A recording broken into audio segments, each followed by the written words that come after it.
शांति।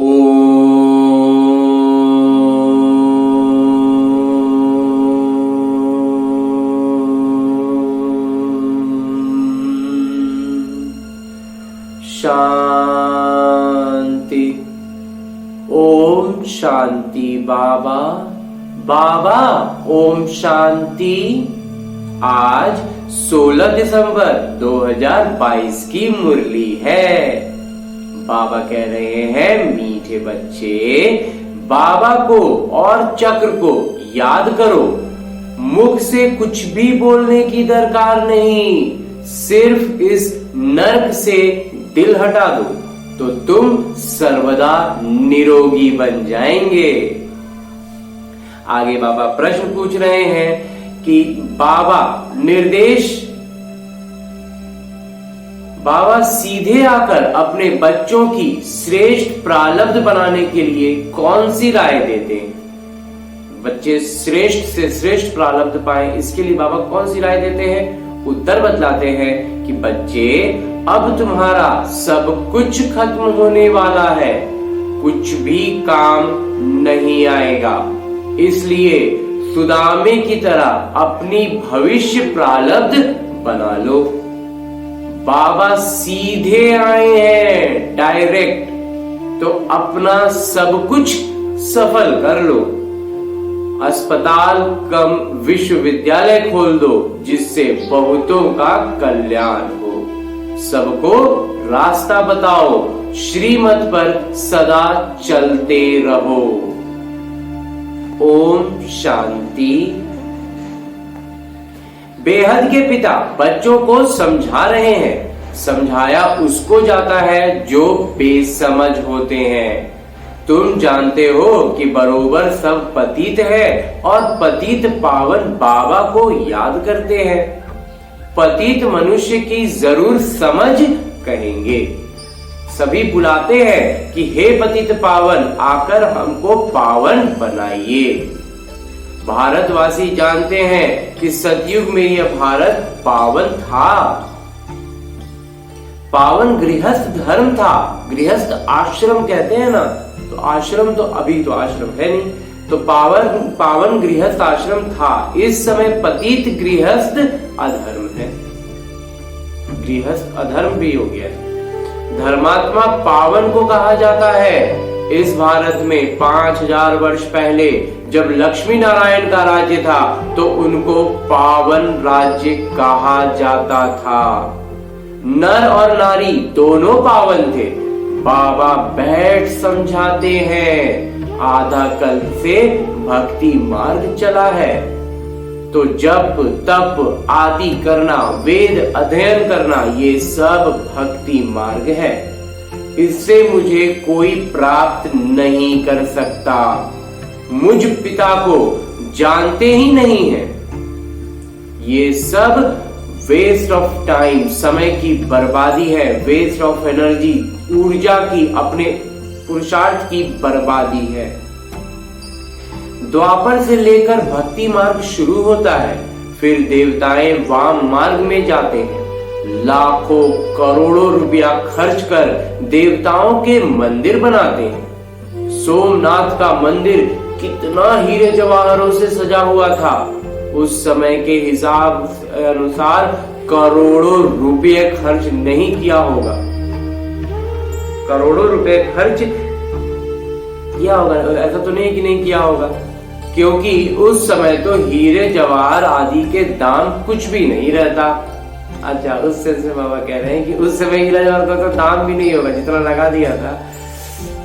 इस समय अगर वह मंदिर होता तो अथाह पद्मों की मिल्कियत हो जाए, जितना मैंने अभी की तरफ तो अरबों रुपया का हो जाता। अब बाबा समझाते हैं, मीठे बच्चे, वेद शास्त्र अध्ययन करना ये भक्ति है, उसको ज्ञान नहीं कहा जाता। सतयुग में तीर्थ आदि नहीं मानते हैं। गंगा जमुना नदियां तो सतयुग में भी हैं, अभी भी हैं। सतयुग में कोई तीर्थ करने के लिए नदियां नहीं थीं। बाबा तो ज्ञान के सागर हैं, वह बैठ के ज्ञान दे रहे हैं। सम्मुख बैठ के ज्ञान दे रहे हैं बाबा। आधा कल्प ये भक्ति चलती है। पहले अव्यभिचारी भक्ति होती है, सिर्फ एक की भक्ति, शिव की ही पूजा करते हैं, फिर देवताओं की, और अभी तो भक्ति व्यभिचारी हो गई। अनेकानेक की भक्ति किए जा रहे हैं, अपनी मनोकामना अनुसार भगवान बदल रहे हैं। ये भक्ति की भी मने तमो प्रधानता पर आ गए। भक्ति करते, शास्त्र आदि पढ़ते रहते हैं तो सब भगत हो गए। सजनिया मुझ एक साजन को याद करती हैं, भक्तों की रक्षा करने वाले हैं भगवान। तो जरूर भक्ति में तकलीफ होती है, तब तो कहते हैं आकर हमको मुक्त करिए, दुख से मुक्त करिए, गाइड बन, निर्देशक बन, सलाहकार बन, मुक्ति धाम में ले चलिए। उनको यह पता ही नहीं है कि भगवान कौन है। शिव व शंकर के मंदिर में जाते हैं, शिव शंकर को इकट्ठा कर दिया है दोनों अलग अलग। वह निराकार व सूक्ष्म शरीरधारी, एक है निराकार और एक है सूक्ष्म शरीरधारी। वह मूल वतन में रहने वाले और ये सूक्ष्म वतन में रहने वाले। तो बाबा समझाते हैं, मंदिर में बैल दिखाते हैं, समझते हैं शिव शंकर की बैल पर सवारी थी। अब शिव के लिए कहते हैं कि वह सर्वव्यापी है, तो ऐसे नहीं कहेंगे कि शिव शंकर सर्वव्यापी है। एक परम पिता परमात्मा निराकार को कहते हैं कि वो सर्वव्यापी है। जब अब बाबा कहते हैं कि देखो मैं निराकार तुमको कैसे पढ़ाता हूं। बैल पर कोई सवारी थोड़े ही होती है, हमारी सवारी बैल पर क्यों दिखाई है? मैं तो साधारण मनुष्य तन में प्रवेश करके आता हूं।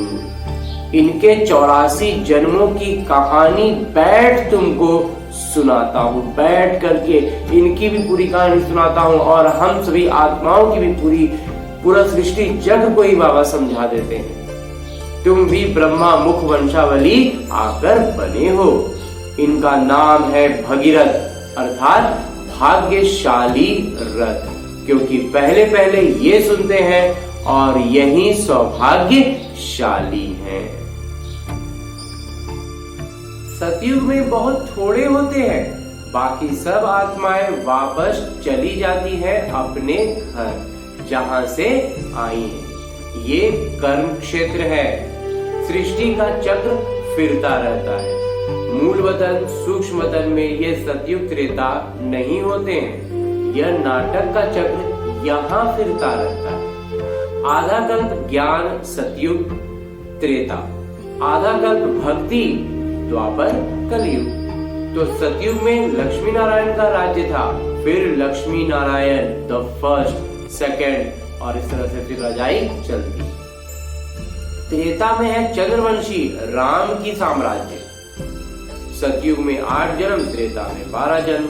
ये 84 जन्मों की कहानी बाबा ही समझाते हैं। बाबा अपने ब्राह्मण बच्चों को ही मिलते हैं और किसी को नहीं। बच्चे बने हैं तब उनको पढ़ाते हैं। जब पहले बाबा के बच्चे बनेंगे तब ना फिर बाबा बैठ के पढ़ाएंगे, तो हमें समझ में आएगा कि बाबा हमें पढ़ा रहे हैं। बाबा कहते हैं मैं तुम्हारा पिता भी हूँ, शिक्षक भी हूँ और सद्गुरु भी हूँ। सदगति कर साथ ले जाता। पावन होने का बहुत सहज उपाय है जो तुमको बतलाता हूँ। पवित्र कैसे होना है इसके लिए बाबा बहुत सहज बताते हैं कि बहुत सहज है। रावण की इस दुनिया से दिल हटा देना, एक बार मन उचट गया फिर तो कुछ करना ही नहीं पड़ेगा, फिर तो सब अपने आप होगा। यहाँ बैठ तुम क्या करते हो? बच्चे कहते हैं बाबा हम आपको याद करते हैं, आपका फरमान है कि निरंतर मुझे याद करने का पुरुषार्थ करो, तो इस योग अग्नि से तुम्हारे विकर्म विनाश हो जाएंगे, फिर तुम पवित्र सतो प्रधान बन जाएंगे। अब तुम तमो प्रधान हो, अभी हम सब तमो प्रधान हैं।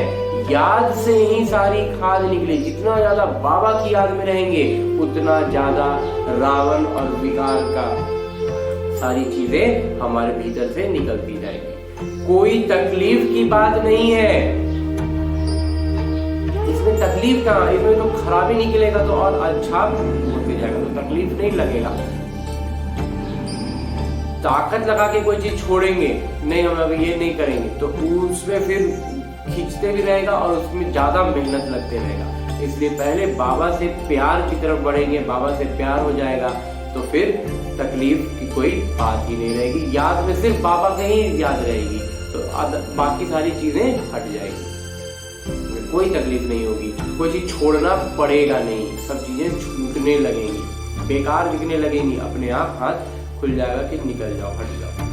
एवं सर्वदा निरोगी बनने के लिए कितनी सहज युक्ति, बहुत सहज है। देवताएं कभी बीमार नहीं होते, इस याद से ही तुम निरोगी बनेंगे। पाप भस्म होने से तुम पावन बन जाएंगे, बड़ी भारी कमाई है। घूमो फिरो सिर्फ मुझे याद करो, मैंने जीवन में हर कर्म करना है, जो भी अपना दिनचर्या का है, कहीं आना है, जाना है, घूमना है, फिरना है, सब करो, लेकिन याद में बाबा रहे। पहले यह अभ्यास करना पड़ता है।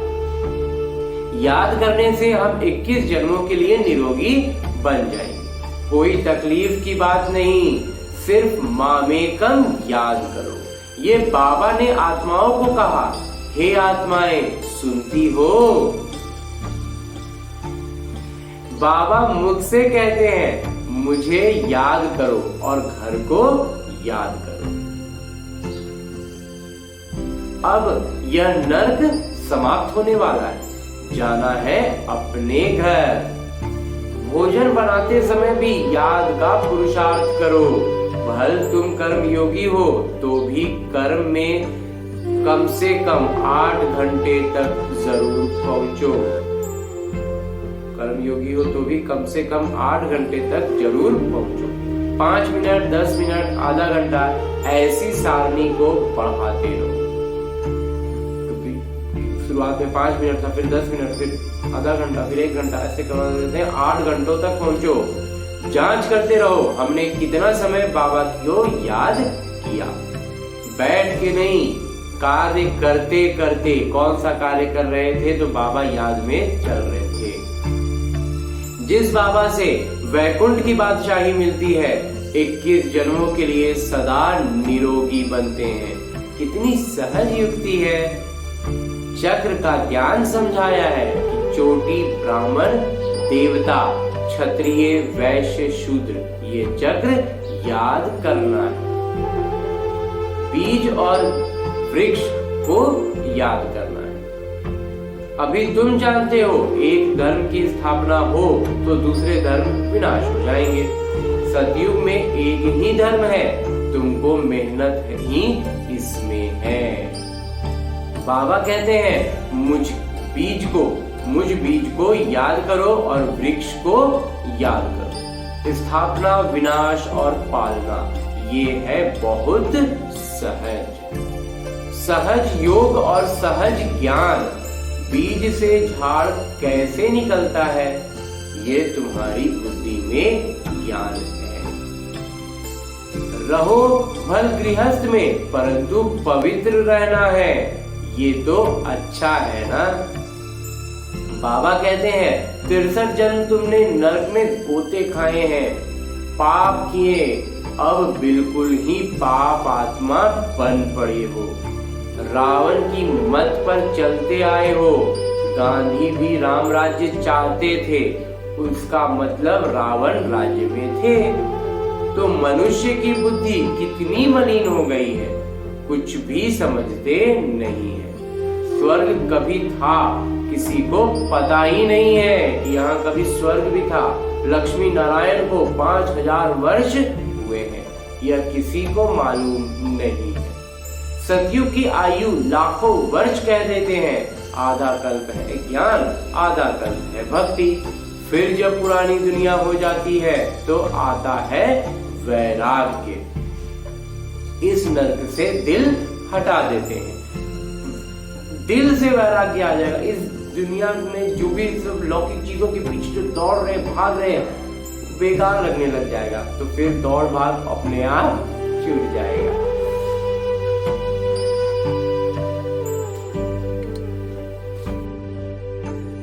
तुम यहाँ बैठ बहुत कमाई करते हो, बाबा की मुरली सुनने के लिए सामने आए हैं, बैठे हैं, बाबा की मुरली सुन रहे हैं, तो उतने में ही तो बहुत कमाई हो गई। बाबा कहते हैं तुम चक्रवर्ती राजा बनते हो, यह तुम्हारा अंतिम 84वां जन्म है, विनाश सामने खड़ा है, मृत्यु लोक का विनाश, अमर लोक की स्थापना हो रही है। अमरनाथ बाबा से हम सत्य नारायण बनने की सत्य कथा सुन रहे हैं। बिल्कुल सच सच है एक कथा। शास्त्र आदि कितने ढेर बनाए हैं, करोड़ों पदम रुपये खर्च करते हैं, है सब झूठ। बाबा सच बताए सच खंड की स्थापना करते हैं। कितनी अच्छी रीति समझाया जाता है, कैसे भी अबलाएं, मणिकाएं, अहिल्याएं उस स्वर्ग का मालिक बन सकती हैं। तुम्हारे पास अभी क्या रखा है? अमेरिका में क्या है? बड़े बड़े महल हैं, वो तो अभी गिरे की गिरे, बस वो सब नष्ट होना ही है। स्वर्ग में तो अकिचार धन था, बहुत धन रहेगा स्वर्ग में, यहाँ तो धन है ही नहीं। इस सब धन में तो कुछ मतलब बहुत कम है उसकी तुलना में। अमेरिका के व्हाइट हाउस को क्या लूटेंगे, कुछ भी नहीं रखा है। वहां सतयुग में तो गरीब से गरीब का महल भी यहाँ से अच्छा होगा। बाबा कह रहे हैं कि यहाँ का व्हाइट हाउस में भी लूटेंगे में तो क्या रहेगा, कुछ नहीं मिलेगा। वहां सतयुग में जो गरीब होंगे ना, उसके बाद भी उससे बढ़िया होगा, महल अच्छा होगा, चांदी सोना लगा हुआ होगा। वहां सब सस्ताई रहती है, महंगाई नाम की चीज भी नहीं रहेगी, वो भी श्रावण की। सबको अपनी जमीन रहती है, सुदामे के मिसाल। भक्ति मार्ग में देखो, 2 मुट्ठी ईश्वर अर्थ देते आए हो, बस अपने पास जो कुछ भी है उसमें बाबा को दे देना है, अब लगा देना है। फिर तो कोई 5, 10, 100 रुपए भी दान करते, जिसका एवजा दूसरे जन्म में मिलता है। इसलिए ही मनुष्य दान पुण्य आदि करते हैं। ये जो हमारी आदत बनी हुई है, हमारे संस्कारों में जो डाला हुआ है कि हम कुछ देते हैं, मंदिर में जाते हैं तो हम कुछ देते हैं, ये हमारा देने का स्वभाव बना हुआ है। तो वही बाबा कह रहे हैं कि उसी स्वभाव से भी अगर आप दे रहे हैं, तो मंदिर में भी जो ही देते आए थे, वह देना था वास्तव में ईश्वर अर्थ लगाना था। जब ज्ञान में आए तब इस यज्ञ में लगाना था, लेकिन आदत बनी हुई है तो भक्ति मार्ग में भी दान करते आए हैं, औरों को भी दान करते आए हैं। जिसका एवजा दूसरे भक्ति मार्ग में जब करते हैं तो उसका एवजा दूसरे जन्म में मिलता है। इसलिए ही मनुष्य दान पुण्य आदि करते हैं। कोई अस्पताल खोलते हैं, कोई दूसरे जन्म में तंदुरुस्ती अच्छी मिलती है। अस्पताल खोलेंगे, लोगों का स्वास्थ्य ठीक कराएंगे तो उनके शरीर उनका शरीर जो है पूरी तरह से स्वस्थ हो जाएगा अगले जन्म में। कोई बीमारी नहीं होती है, कोई ज्ञान बताते हैं तो दूसरे जन्म में पढ़कर होशियार हो जाते हैं। जो हम कहते हैं जन्म से ही किसी की बुद्धि बहुत तेज होती है, तो उसने बीते जन्म में खूब लोगों को शिक्षा का दान दिया होगा, इसलिए वो इस जन्म में शुरुआत से ही उनकी शिक्षा बहुत, कोई भी बात छोटी सी बात हुई तुरंत सीख जाते हैं। एक जन्म का फल दूसरे जन्म में मिलता है। अब परम पिता परमात्मा निराकार बाबा तो दाता है। बाबा कहते हैं बच्चे एक अस्पताल या अस्पताल कम विश्वविद्यालय खोलो, इसमें बहुतों का कल्याण होगा। इसका फल तुमको 21 जन्मों के लिए मिलेगा, वो है। और यहाँ पर जो हम दान करते हैं, यहाँ पर जो हम लौकिक में खोलते हैं, उसका भी मिलता है, लेकिन वो इनडायरेक्ट एक जन्म के लिए होता है, और ये सीधे 21 जन्मों के लिए प्रारब्ध मिलती है। क्योंकि अब बाबा सामने बैठे हैं, डायरेक्ट बाबा से बात हो रही है। बहुत बहुत बड़ी बात है, वो है इनडायरेक्ट एक जन्म के लिए, और यहाँ बाबा डायरेक्ट समझाते हैं तुम्हारा सब कुछ खत्म होने वाला है, महल माड़ियां सब मिट्टी में मिल जानी है, इसलिए अब भविष्य की कमाई करो तो तुम्हारे काम आए। अब यहाँ लौकिक जमा करते रहेंगे, सब खत्म हो जाएगा, सब मिट्टी में मिल जाना है। अलौकिक जमा कर लो तो 21 जन्मों के लिए काम आए। जो भी आए उसको रास्ता बताओ, बाबा को याद करो तो तुम्हारी परसेंटेज, तुम्हारा कमीशन निकलेगा।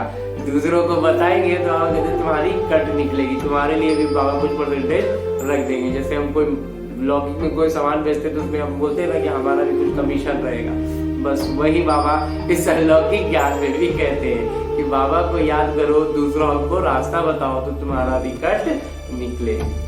पारलौकिक बाबा है। बाबा कहते हैं श्रीमत पर चलने से तुम स्वर्ग के मालिक पारस बुद्धि बन सकते हो। कितनी युक्तियां भी समझाते रहते हैं। हर एक के कर्म का हिसाब अपना अपना है।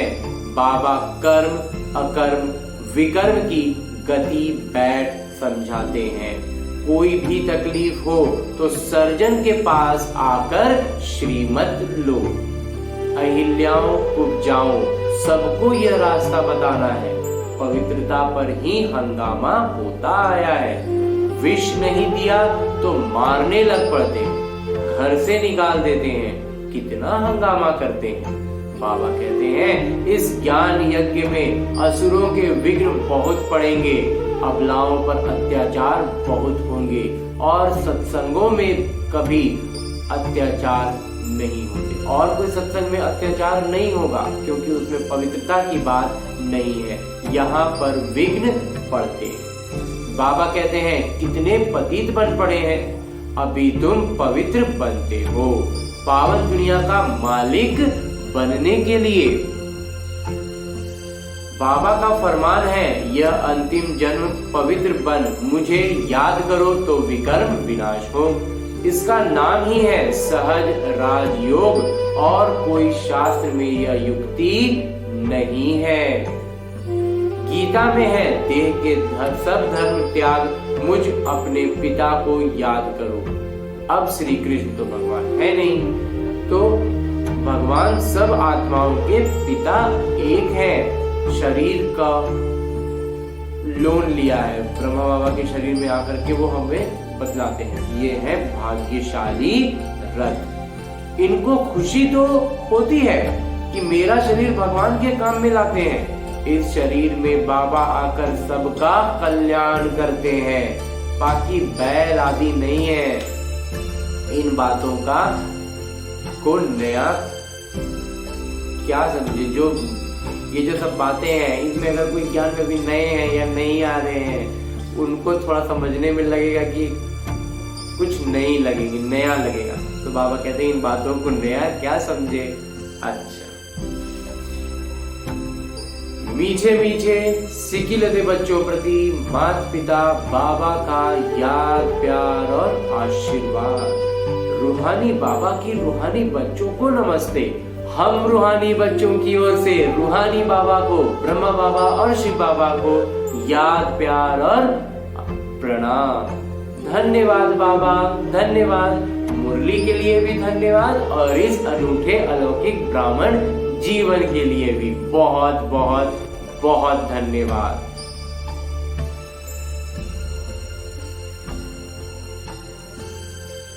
धारणा है इस अंतिम जन्म में संपूर्ण पवित्र बन बाबा की याद में ही रहना है। इस पतित दुनिया से दिल हटा देना है। स्वदर्शन चक्र धारी बनना है। अस्पताल कम विश्वविद्यालय खोल अनेकों का कल्याण करना है। हर कदम पर सुप्रीम सर्जन से, परमपिता परमात्मा से श्रीमत लेनी है।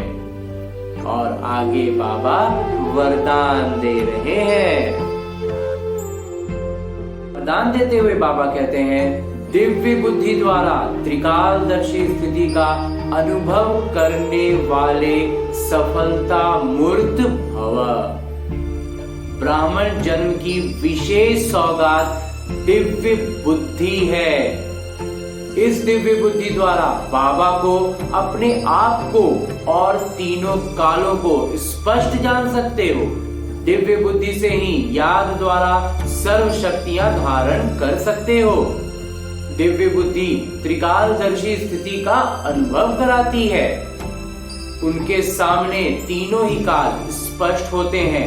कहा भी जाता है, जो सोचो जो बोलो आगे पीछे का सोच समझकर बोल करो। परिणाम को जानकर कर्म करने से सफलता अवश्य होती है। अच्छा, यहाँ बाबा ने इतनी विशेष वरदान आज दिया है। बाबा कह रहे हैं कि ब्राह्मण जन्म का विशेष सौगात ही है दिव्य बुद्धि। बुद्धि का ज्ञान में इजाफा आएगा, बुद्धि बढ़ेगी, तो हम इस बुद्धि द्वारा बाबा को बहुत स्पष्टता से समझ पाएंगे, महसूस कर पाएंगे। अनुभव में बाबा हमारे साथ निरंतर होंगे। उसके हम अपने आप को जान पाएंगे, हम तीनों कालों को जान पाएंगे, जिसमें कि रावण के किरदार को भी, रावण के मौजूदगी को भी हम महसूस कर पाएंगे कि कौन सा रावण है, कौन सा काम रावण के मत पर हो रहा है और कौन सा काम बाबा के श्रीमत पर हो रहा है। इन बातों में स्पष्टता सिर्फ ज्ञान के बढ़ने से, बाबा के श्रीमत पर चलने से आती है, और यही इस ब्राह्मण जीवन का सबसे बड़ा वरदान है। त्रिकालदर्शी स्थिति में दिव्य बुद्धि द्वारा त्रिकालदर्शी स्थिति का अनुभव करने वाले हम बाबा हमें सफलता मूर्त बनने का वरदान आज दे रहे हैं। अच्छा, आज की मुरली का उपदेश है कि यथार्थ निर्णय देना है तो रूहानी फखूर यानी नशे द्वारा बेफिक्र स्थिति में स्थित रहो। कोई भी निर्णय लेते समय मन में दुविधा नहीं आएगी जब बाबा की याद में रहेंगे। कोई भी निर्णय लेते हैं तो हम यही सोचते हैं ना कि अरे ये करेंगे तो अच्छा होगा कि बुरा होगा, कहीं ऐसा ना हो जाए, कहीं वैसा ना हो जाए। ये जो सारी चिंताएं हैं ना, ये सब बाबा में छोड़ देना है। बेफिक्री स्वाभाविक आएगी जब बाबा की याद में रूहानी नशे में रहेंगे। अच्छा,